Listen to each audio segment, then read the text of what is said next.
I wanted to start this video off really quick just to tell you guys that I do have hats back in stock, okay? The shirts, I'm currently still waiting on my shirt order to come in, but the hat order's here, and I know a lot of people have been asking, okay?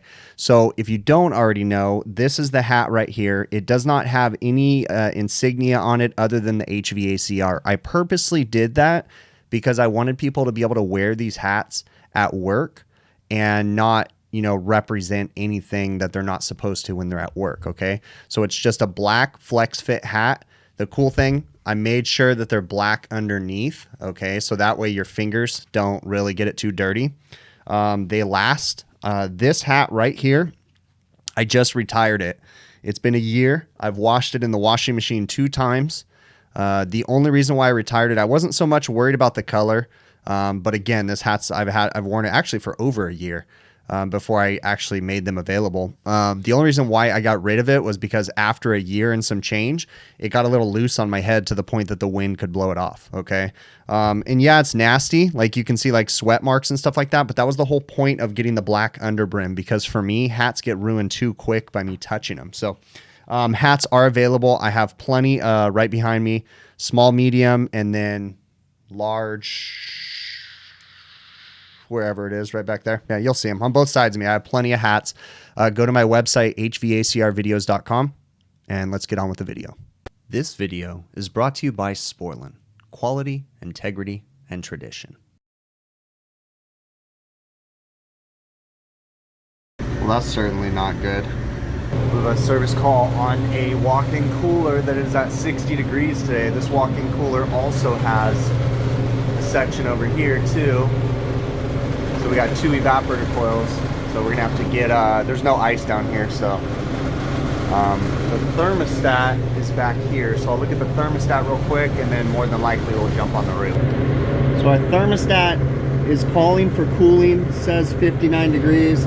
The coil does not look that bad. It's deteriorated, but yeah, we definitely gotta jump on the roof. The sequence of operation is this thermostat controls a solenoid valve in this panel right here that opens the refrigerant flow, and the pressure control on the roof turns the compressor on and off. So we'll have to jump up there and see what's up. My condensing units are over here.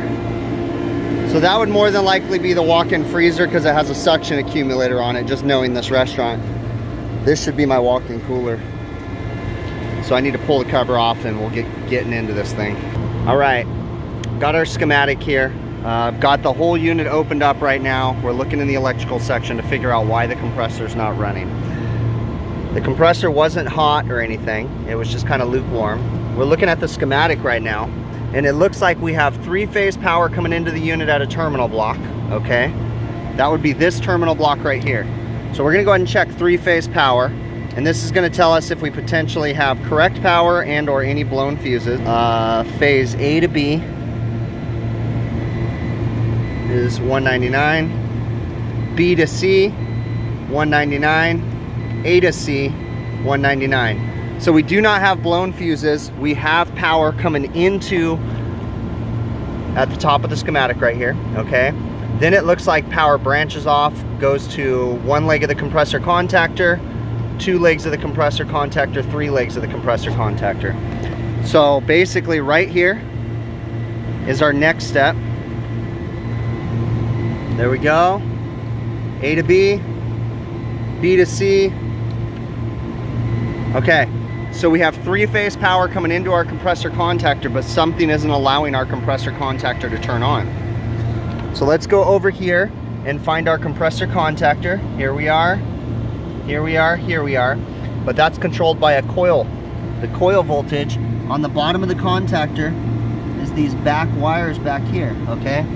We need to find that on this schematic, and that would be right here, C1. We could go to the legend and it's gonna say compressor contactor. But C1 is our compressor contactor coil. Okay, so it looks like 1 leg is running through a fuse and then going back to line 2. The other leg is going through a low pressure control and a high pressure control, then going through another fuse. That would be those fuses right there. So we need to check to see if any of those fuses are blown.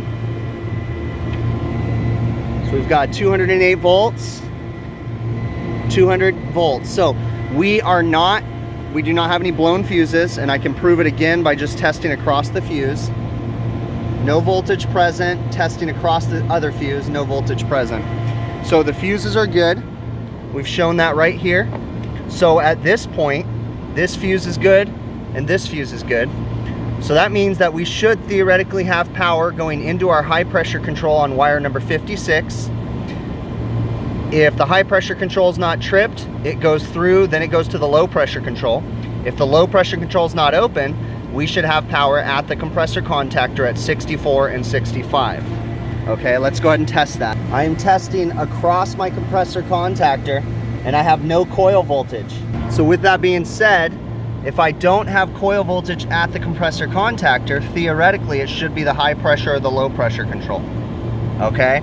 So sometimes we can just grab the wires, sometimes we can actually open up a pressure control. Now in this case, the high pressure control is an encapsulated pressure control. So let's see if we can find wire 56 and 72 to test across that pressure control. It's right here. That wire to that connector, and we have 200 volts.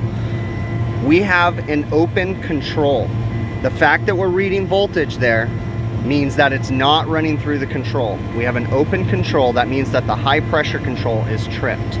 So let's come over here and we'll see if we can reset the high pressure control. So we come over here and this is an encapsulated pressure control back here, right here, this guy, and it has a reset button on it.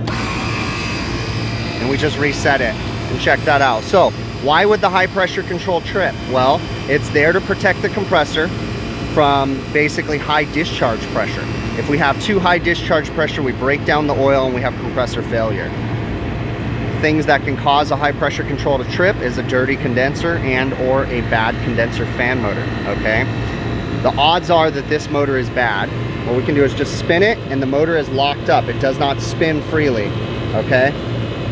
We can test voltage too to confirm that the motor is actually bad. So we'll do that real quick. All right, so what I did was remove the leads and look down at my meter and we have 198 volts. So that condenser fan motor is getting voltage, but it is not running. So we have a bad condenser fan motor. Now, we don't know if that's everything that's wrong with this unit, okay? What I'm gonna do right now is I'm gonna go down and talk to the customer and I'm gonna let them know, hey, we got a bad condenser fan motor, we have to change that fan motor before we proceed any further. There could be other things wrong. Again, big picture diagnosis, right guys? I'm not just changing a motor and moving on. We're gonna troubleshoot the unit and make sure everything else is working properly. I got a new motor right here, and because I disconnected power, I can safely remove that condenser fan motor while the unit's still running because it's bringing the box temp down. So I'm gonna get that motor removed and then get it replaced, and then we'll power it back up. And I have a feeling, well, I don't have a feeling, we're gonna clean this condenser too, because even though it looks kind of clean, look up here. You see all the lint? And that lint is an indication that someone just kind of either rinsed it off real quick or brushed it off and didn't get in there thoroughly. So we're gonna go ahead and clean these condensers while we're here too. We'll clean this one also. Actually, as I do, I change my mind. Sometimes I talk before I think. It was easier to go ahead and pull the other condenser fan motor and go ahead and clean this condenser proper from the inside out.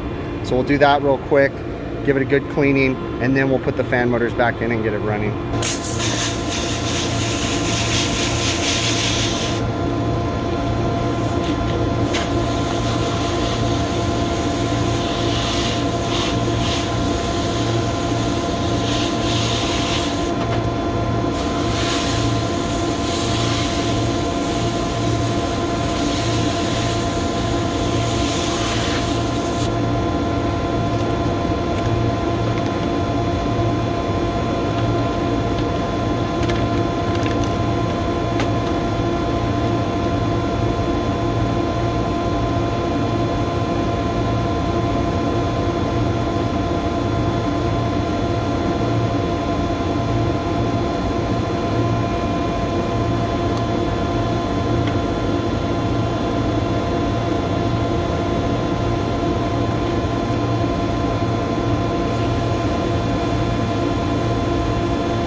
Fan motor's installed, secured, condenser's cleaned, amp clamp on there. We're allowed to run 1.1 amps. Let's go ahead and fire it up and hope it don't blow up. Blade is motor spinning in the wrong direction, so we need to reverse it. This is a reversible motor, so yeah, that's going in the wrong direction. So we just simply unplug and replug to get it to reverse. Swapped it, should go in the right direction now. There we go. They're both spinning the correct speed, it's just the camera making it look wacky. We're running 0.39 amps and we're allowed to run 1.1, so we're good. We're good to go. We're gonna let this guy run and we're gonna go ahead and gauge up on it. We're looking good on the fan motor. I'm gonna let it run a little bit longer, but something that I noticed while we were doing it, I don't know if you guys caught it, is this contactor was missing the cover. And I don't know if I can get in here or not, but yeah, it looks like crap in there.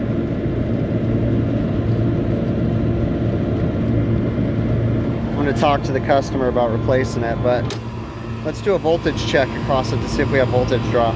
Let's see what we get here. Nothing. Nothing.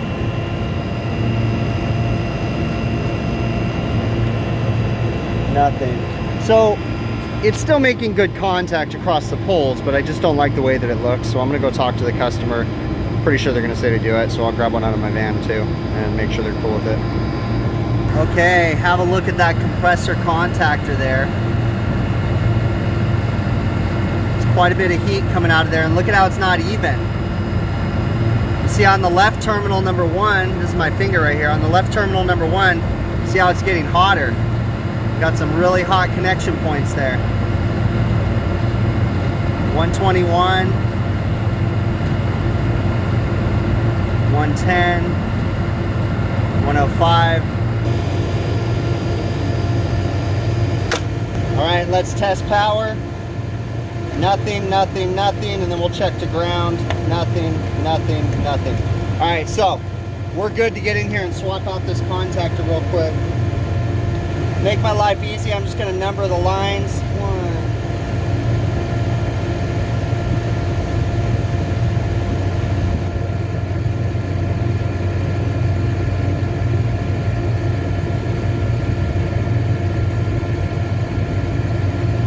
Shouldn't take me long at all. Contactor says to torque down to 25 foot-pounds for screws and 40 foot-pounds, or 40 pounds for lugs. So we're gonna go 25. Ready? Click. There you go. Click.